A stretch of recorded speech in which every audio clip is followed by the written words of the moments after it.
Hi guys, কেমন আছো সবাই? আশা করছি ভালো আছো, আমিও ভালো আছি। তো সামনের শুক্রবারে চলে গিয়েছিলাম বাবা তারকনাথের দর্শন করতে। আর শুক্রবার যেহেতু বড়মশাইয়ের ছুটি থাকে, তো ছোটোখাটো প্রোগ্রামগুলো শুক্রবারেতেই করা হয়। যাই হোক, ভোর ভোর উঠে পড়েছিলাম, ভোর 4:30টার সময়। সত্যি কথা বলতে, কোথাও সকাল সকাল যাওয়ার থাকলে আমার রাত্রি সেমন ঘুম হয় না, তাই তাড়াতাড়ি ঘুম বারবার ভেঙে যায়। আর অ্যালার্মও দিয়ে রেখেছিলাম। তো অনেক দিন বাদে এত ভোরে উঠেছি। তো ভাবলাম, কেননা কদিন ধরে বৃষ্টি হওয়ার পরে আজকে আকাশটা থেমেছে, একটু ছাদে গিয়ে দেখে আসি যে এত ভোরবেলায় কেমন লাগছে। তো এই যে দেখতে চলে গিয়েছিলাম, চারিদিকে পাখি ডাকছিল খুব সুন্দর। যাদের মুরগি আছে মুরগিগুলো ডাকছিল, খুবই সুন্দর লাগছিল। তো তারপরে ঘরের কাজবাজ মিটিয়ে তো বেরিয়ে পড়ি সকাল সকাল 6:30টার মধ্যেই। তো বেরিয়ে পড়ে যে রাস্তায় একটা রেল গেট পড়েছিল, ট্রেন যাচ্ছিল একটা। আমরা এখানে একটু সেলফি তুলে নিয়েছিলাম দাঁড়িয়ে দাঁড়িয়ে, বোর হচ্ছিলাম বলে।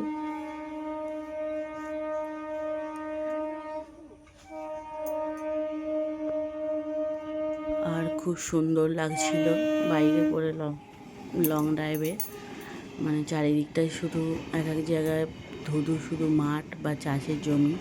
আর রাস্তাঘাট তো খুবই ফাঁকা ছিল, যেহেতু অত সকালবেলা কোনো গাড়ি ঘোড়ার অত আওয়াজও ছিল না বা কিছু।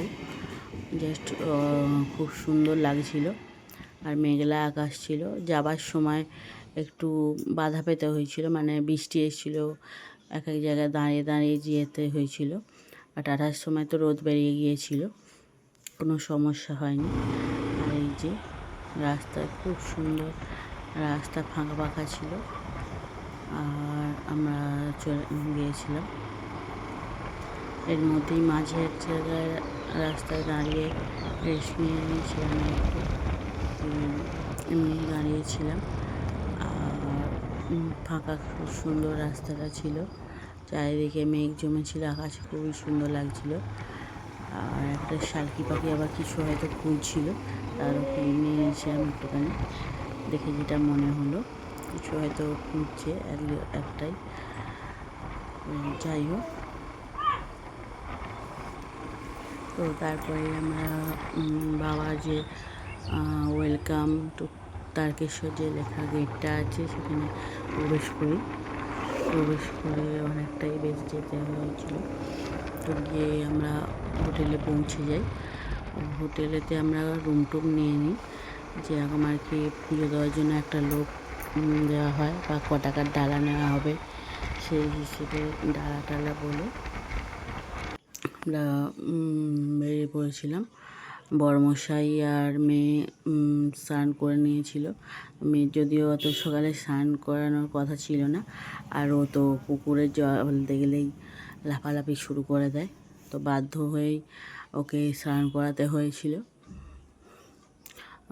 আর আমি ঘর থেকে স্নান করেই গিয়েছিলাম, যেহেতু ওখানে কোনো চেঞ্জিং রুম থাকবে কি থাকবে না সেই জন্য ভেবে। যেহেতু আমি কোনো দিন যাইনি বলতে বললামই, একদম ছোটোবেলায় গিয়েছিলাম। এই যে শালকি পাখি যেটার কথা বলেছিলাম, কিছু একটা খুঁজছে। আর আমরা যখন গিয়েছিলাম তখন প্রায় কিছু দোকান খুলে গিয়েছিল, আবার কিছু দোকান খোলেনি অত সকালবেলা, যেহেতু চারিদিকে অনেক খাবারের দোকান, তারপরে হচ্ছে বাবার টিকচার এইসব বিক্রি হচ্ছিল, আচারের দোকান অনেকই খুলে গিয়েছিলো। আর এই যে হোটেলটা যেটা বলছিলাম, আপনারা যদি যান এটা যেতে পারেন, খুবই ভালো ব্যবহার। আচ্ছা, শম্ভু ভবন হোটেলটার নাম হচ্ছে। আর তারপরে স্নান টান করে দিয়ে মানে পুজোর যে হয় ডালাটা যেটা হয়, ওই ঘট যেটা জল ঢালার ঘট টট, ওইগুলো নিয়েছিলাম একটা করে। আবার একজনের একটা করে নিতে হবে বড়দের থাকলে, এরম আর কি দোকানদার বলে দিয়ে দিল। আর এখন তো জানেনই, যেখানেই তীর্থস্থানে যান কোনো টাকা ছাড়া গল্প নেই, মানে 101 টাকা থেকে শুরু। ওই যে ঘটগুলো বিক্রি হচ্ছিলো জল ভর্তি বাবার মাথায় ঢালার জন্য। আর যে বামুন ঠাকুর আমাদের পুজো করাবেন তিনি হচ্ছে আপনি নাম গোত্র ছাড়া পুজো নর্মাল পুজো দিলে হচ্ছে 200 কত টাকা বেশ বললো। আর যদি নাম গোত্র দিয়ে আপনি পুজো করান তাহলে হচ্ছে 600 কত টাকা। তো এই হচ্ছে ব্যাপার। আর ভেতরে যেহেতু বাবার কাছে ফটো তুলতে দেবে না, তাই বাইরে বেরিয়ে একটু ফটো তুলে নিয়েছিলাম।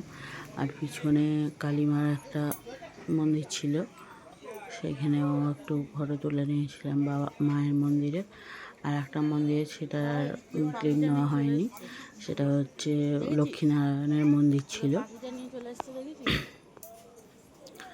তো তারপরে খুব তাড়াতাড়ি ভিড় ছিল না, যেহেতু খুব তাড়াতাড়ি পুজো দেওয়া গিয়েছিল।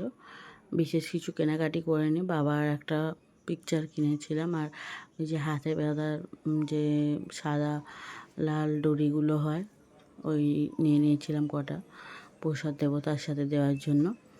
তো আর আসার সময় একটু আমি পোস্ট দিয়ে বাইকে ফটো টটো তুলে নিয়েছিলাম, রাস্তায় রেস্ট নেওয়ার জন্য দাঁড়িয়েছিলাম।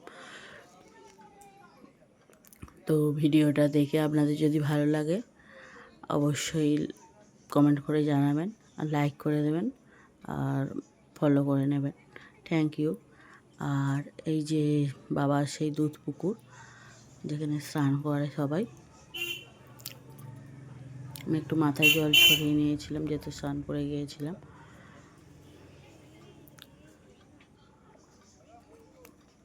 এই যে এত সাঁতলা ছিল, আমার মেয়ে খালি হড়কিয়ে যাচ্ছিল,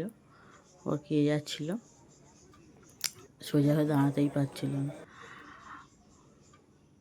ভিডিওটা ভালো লাগলে অবশ্যই লাইক, কমেন্ট, শেয়ার, ফলো করে নেবেন। Thank you.